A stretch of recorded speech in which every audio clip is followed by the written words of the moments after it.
Now we move to the Martin Adler Prize, which is supported by the Embassy of Sweden, a special category judged by the trustees of the Rory Peck Trust.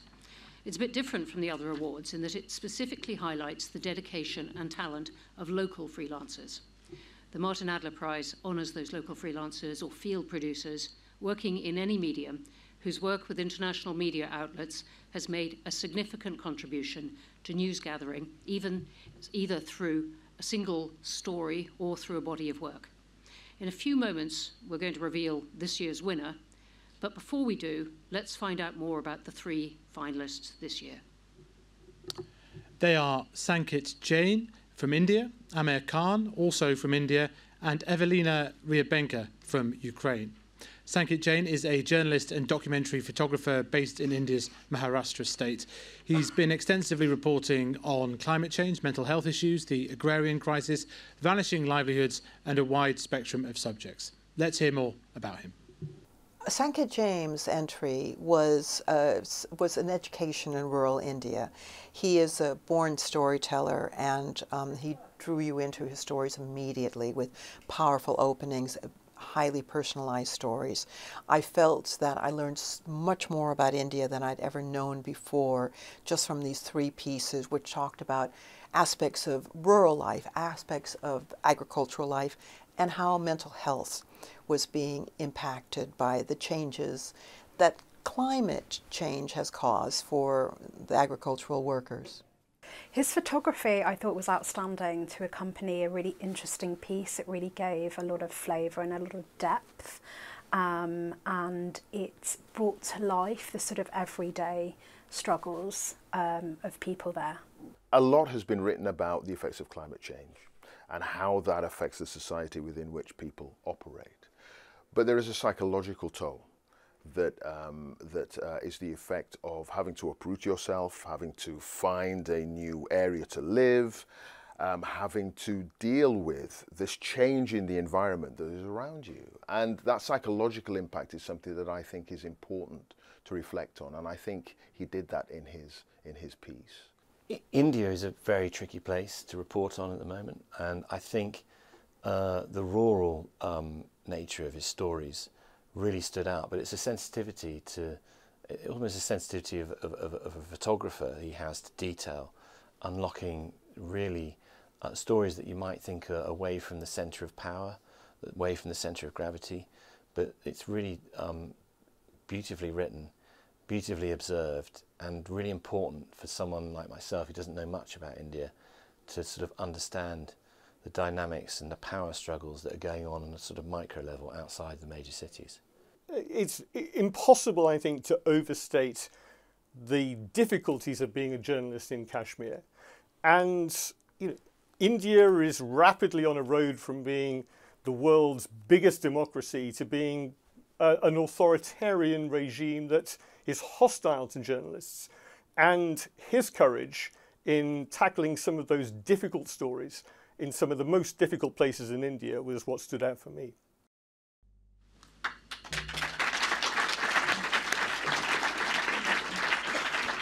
So the next finalist is Amir Khan. I think that might have been the VT for him as well. An award-winning and Emmy-nominated independent multimedia journalist from Kashmir with a focus on South Asia. He covers political and social conflicts, humanitarian crises, human rights, religion and migration in the region. We really enjoyed the breadth of Amir Khan's interests. So he had shown a wide range of ability, a wide range of interest in different types of stories, but always coming across with humanity and compassion. He really had thought about those individuals who didn't have a voice and gave them the ability to speak truth and to share their stories. Amir works in a number of different formats. He does video, he does reporting, he does writing. He's working at the top of his game in a difficult country, India. India's become a much more difficult place to report on. Nowhere more difficult in India than Kashmir. And I just thought his work really unlocked a place that a lot of us in the media industry have found almost impossible to get into. I think Amir's entry was outstanding. The range of stories, the quality of not just the journalism, but also the composition visually. And to be a journalist in India these days is incredibly tough. And Amir symbolised and epitomised everything that is good about journalism in India. Amir comes from one of the most difficult areas to work in India, up in Kashmir. And he chose, the entries that we saw were a number of stories that really highlight some of the crucial events that's going on in India right now. For example, his story on the love jihad, which told you a lot about the intercommunal tensions, the intercommunal relationships. And in the course of doing the stories that he did, he came under attack himself and had to extricate himself and his team from the very tensions that he was covering in the story. So somebody in the great tradition of Martin Adler's journalism. He's a person on the ground who was able to illuminate to a worldwide audience events that we need to understand.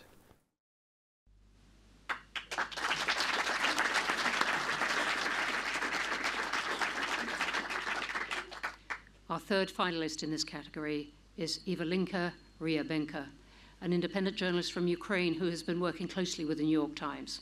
She was one of the first journalists to enter Bucha after it was retaken, and the impact of her journalism has been immense. Evelina's entry was incredibly strong.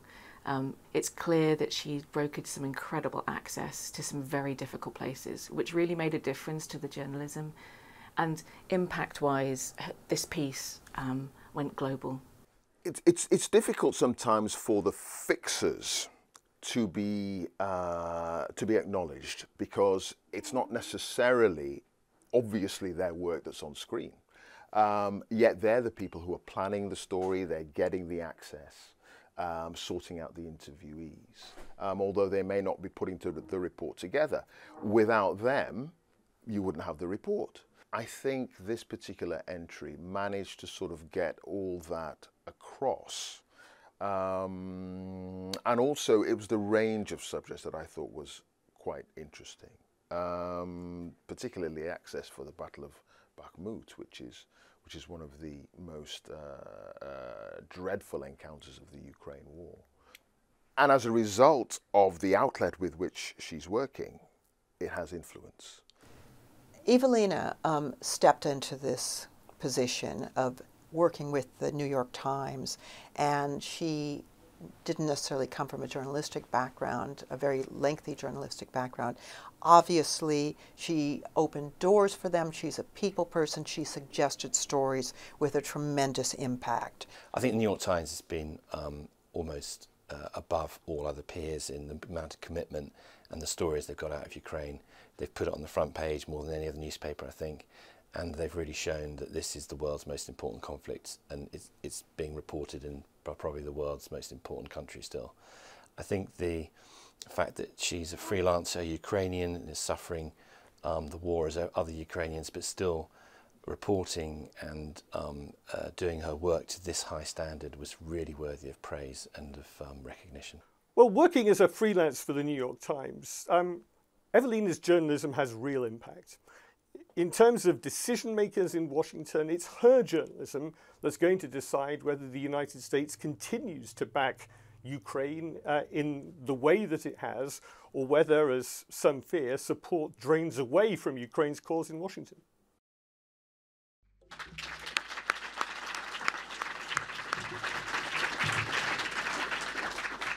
Now, to tell us who has won this award, please give a very warm welcome to His Excellency Stefan Gullgren, Ambassador of Sweden.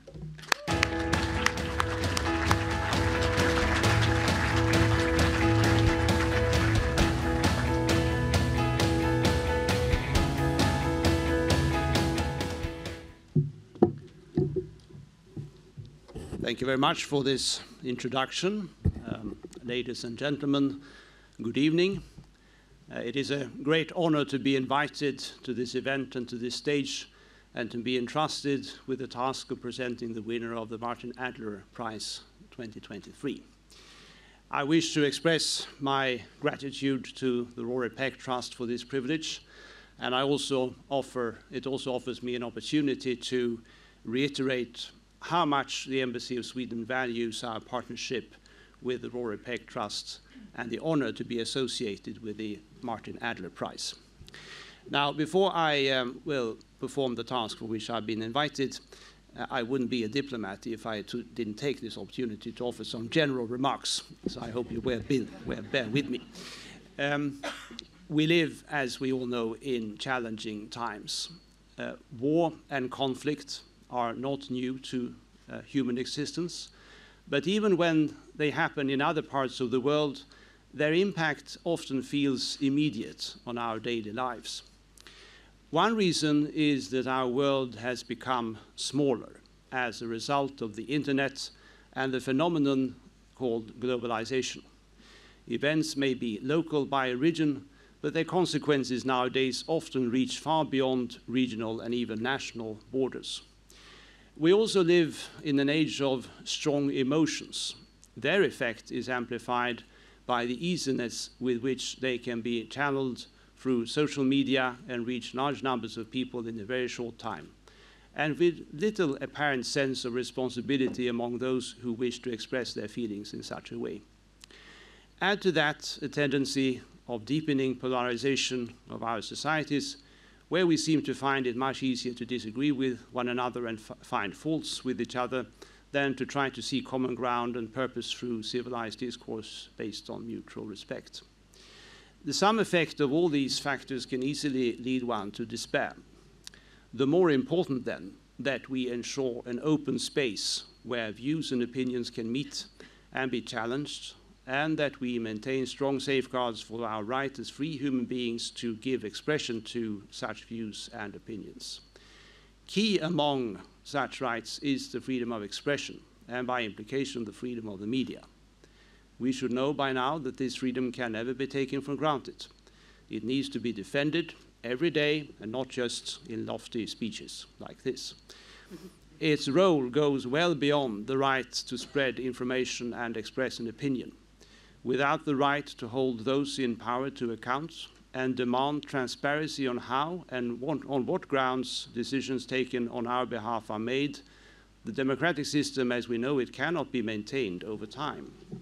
And this finally leads us to the Martin Adler Prize, which, as we heard, honors a local freelance journalist or field producer working in any medium whose work with international and domestic media outlets has made a significant contribution to news gathering. Martin Adler was a renowned Swedish freelance camera operator and producer with a decade of experience in almost every conflict zone. He believed freelancers could make a difference. The Martin Adler Prize was inaugurated after his death in 2006 to honor a local freelancer or field producer who has made a significant contribution to news gathering. I wish to congratulate this year's finalists for the Martin Adler Prize. Your work serves as a true source of inspiration.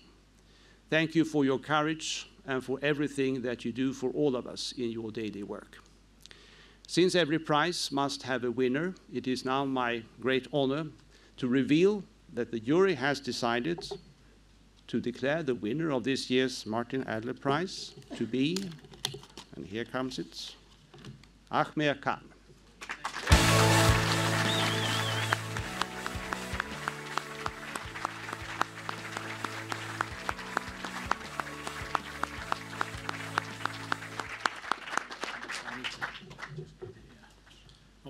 Sadly, Amma is not able to join us tonight, so we would like to invite Kiri Evangelou of The Guardian on behalf of Amma to come up and say a few words. Kiri.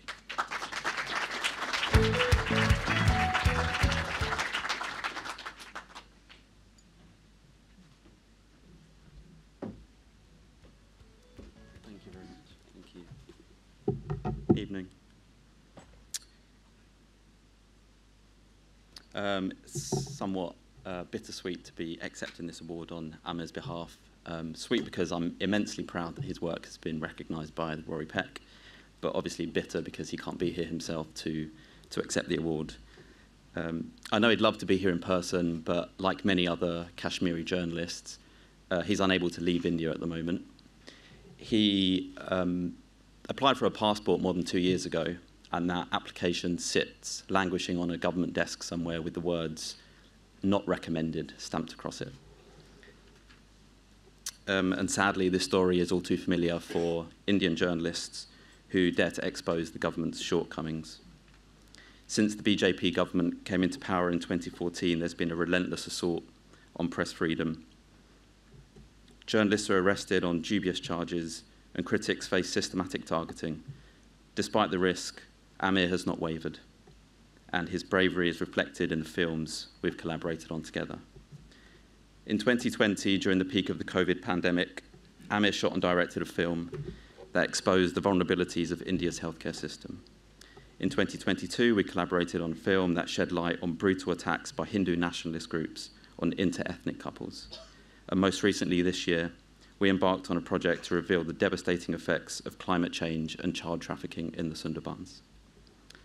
Amir ventures into some of India's most remote villages and forgotten communities and gives a voice to the voiceless. He has the extraordinary ability to make people open up and share their stories, a testament to his persistence and authenticity. It's been such a pleasure to work alongside him on these ambitious projects, and I can say with certainty that they would not have been possible without his commitment and exceptional craftsmanship. Let us continue to support and celebrate the journalists who, like Amir, dedicate their lives to shining a light on the world's most pressing issues. And he sent me just a quick note to also read out on his behalf. I'd like to thank The Guardian, my editors and colleagues who have worked with me over the years. Without their support and guidance, this win wouldn't be possible. My deepest gratitude to the Rory Peck Trust and judges for honouring me with this award. I would like to dedicate this win to the brave journalists working in Gaza and who, in the line of duty, have sacrificed their lives. Their unwavering commitment to journalism and reporting while trying to save themselves and their families is unmatched. This award is a tribute to them. Thanks.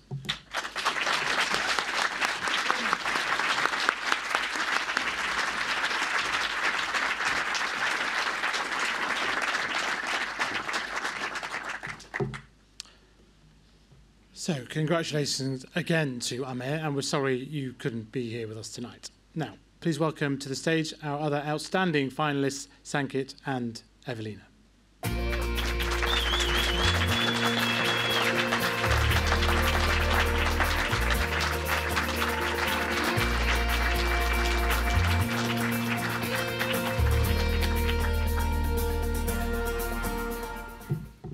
Hi everyone. So actually, despite the fact that I'm not a winner, it's such an honor for me to be here and like never I have never thought that I would work for media sphere, for journalists and so on, because you know, on the 24th of February 2022, my life as life of millions of Ukrainians was changed. And yeah, my first experience of working as a freelance producer was in Bucha. It wasn't for the New York Times, yeah, as I do now. But anyway, and I was so shocked and, I don't know, impressed with all of the atrocities, deaths, which had been done by the Russian soldiers. And, you know, so I had an experience of living under the occupation. So originally I'm from Donetsk region, yeah, Kramatorsk. So it was under the occupation in 2015, and I lived for 3 months. And remembering that experience, I realized that the whole world should know the results and all of the atrocities, all of the death, blood, you know, of this war. And it's so unpleasant even to think about. But anyway, this is you guys, journalists, photographers, freelancers, field producers, who can show all the reality where Ukraine lives. And yeah, I should, and I want to say thank you to the New York Times and the whole team of the New York Times who has done such an amazing work in Ukraine. And yeah, I want to say thank you also to my family, to my husband, who really believe in me, and also to my colleagues, to my inspiration, professional people, very talented ones. So one of them is here, Finn Barrelli, and also Nicole Tan. So they actually, those people who nominated me, and thank you with all my heart. And I'm really grateful to the Rory Peck Trust for the support of freelancers. You have like a special mission in this world of journalism. And you know, despite all difficulties and shelling, mud, destroyed villages, towns, cities, we will continue to cover this war to show the real facts and the real life of Ukrainians. Yeah, thank you.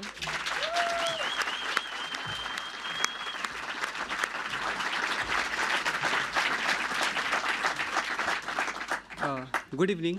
Thank you, Rory Peck Trust, for this honor. Congratulations, Emma, for winning this award. I know I didn't win this award, but for me it's a big win because the series I was pursuing was rejected by over 40 publications globally, and I had to face these rejections for over a year. But I kept persisting, and finally the series was out, and making it to the finals of Rory Peck Trust Awards is a big thing. And it's not just that this story made me a finalist. For me, so many other freelancers whose stories are rejected straight away, they are big winners. Because what's happening is, when we look at climate change coverage, the coverage which is coming from global north, it's quite, I mean, I don't want to say it wrong, it's quite weird. Because, yeah, because honestly, because when they're trying to cover floods in India, my own district faced several floods. The only thing they're interested in is how many people died, how many houses were devastated, how many cattle were lost. But come on, the story is not just how many people are dying. Because I'll give you an example. I interviewed a healthcare worker. Her name is Shubhangi Kamble. And what happened is, when flood water entered her house, she didn't carry any of her personal belongings. She just ran away with 2 notebooks. Okay, 2 simple journal notebooks. And these notebooks had contact details of every community member. So what happened during that time was, it was COVID. Her village was down with COVID. So many people were COVID positive. And when she came out, she found that her phone was not working. Okay, because the village was flood affected. So it was only that notebook which had contact details of every community member. And she dialed everyone, and she saved thousands of people with that. Okay, so that's a big thing for Shubhangi, and that's really, so many people were saved because of it. But what happened is, 2 years later, she was diagnosed with hypertension. Okay, so what about coverage of these people? What about coverage of frontline healthcare workers? If you run a search now, and you find out stories on impact of climate change on healthcare workers, you will barely find any stories. Okay, so that's the problem I have with coverage of global north when we look at climate change events. So obviously, thank you so much, Rory Peck Trust, for this, and it's a big win for all the freelance journalists out there. Keep shining, keep pitching. Thank you so much.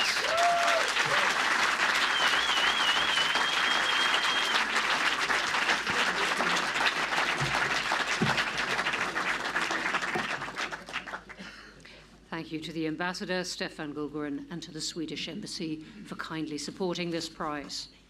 Now on to